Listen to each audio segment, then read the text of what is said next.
સંસદ રાજ્યસભામાં ગુજરાતમાં અતિવૃષ્ટિથી જે ખેડૂતોને નુકસાની થઈ છે એના સંદર્ભમાં મારો એક પ્રશ્ન હતો, જેનો જવાબ ભારત સરકાર દ્વારા મારફત મને મળ્યો છે.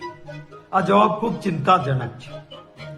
કેન્દ્ર સરકારે કહ્યું છે કે જ્યારે કોઈ મોટી કુદરતી આફત આવે ત્યારે NDRF માંથી સહાયની મોટી રકમ મળે, પરંતુ રાજ્ય સરકાર દ્વારા નુકસાનીનું સર્વે કરીને કોઈ આવેદન આપવામાં આવે, માંગણી કરવામાં આવે, ત્યારે આ રકમ છૂટી થતી હોય છે.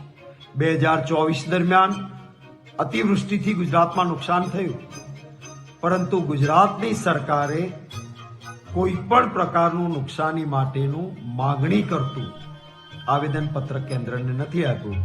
માટે કેન્દ્ર તરફથી NDRFમાં જે સ્પેશિયલ સહાય મળવી જોઈએ એ નથી મળી શકી.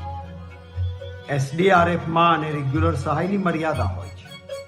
ભૂતકાળમાં આવા પ્રસંગોએ ગુજરાત સરકારે કેન્દ્રની સ્પેશિયલ સહાય માટે આજના વડાપ્રધાન શ્રી જ્યારે મુખ્યમંત્રી હતા ગુજરાતના, હું વિરોધ પક્ષનો નેતા હતો, એમણે સ્પેશિયલ સહાય માટે આવેદન રજૂ કર્યું હતું.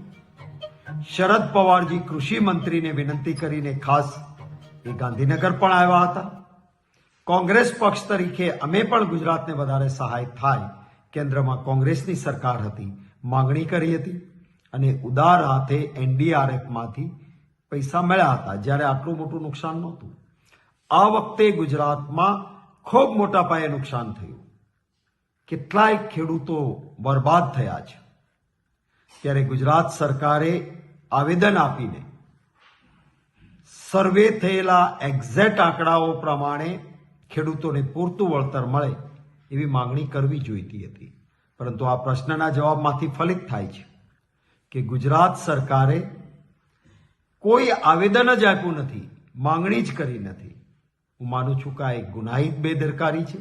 ગુજરાતના ખેડૂતો પાયમાલ થાય, કેન્દ્રમાંથી પૈસા મળે એમ હોય, ડબલ એન્જિન સરકારની વાતો કરતા હોય, એટલે કે બંને જગ્યાએ ભારતીય જનતા પાર્ટીની સરકાર છે, એમાં પણ વડાપ્રધાન શ્રી એ ગુજરાતના છે આપણા, ત્યારે તો મોસાળ લગનને માં પીરસણે આપણા ખેડૂતોને, આપણા ગુજરાતીઓને નુકસાનીમાં વધારે ફાયદો મળવો જોઈએ. એના બદલે માંગણી પણ નહીં કરવાની, આવેદન પણ નહીં આપવાનું.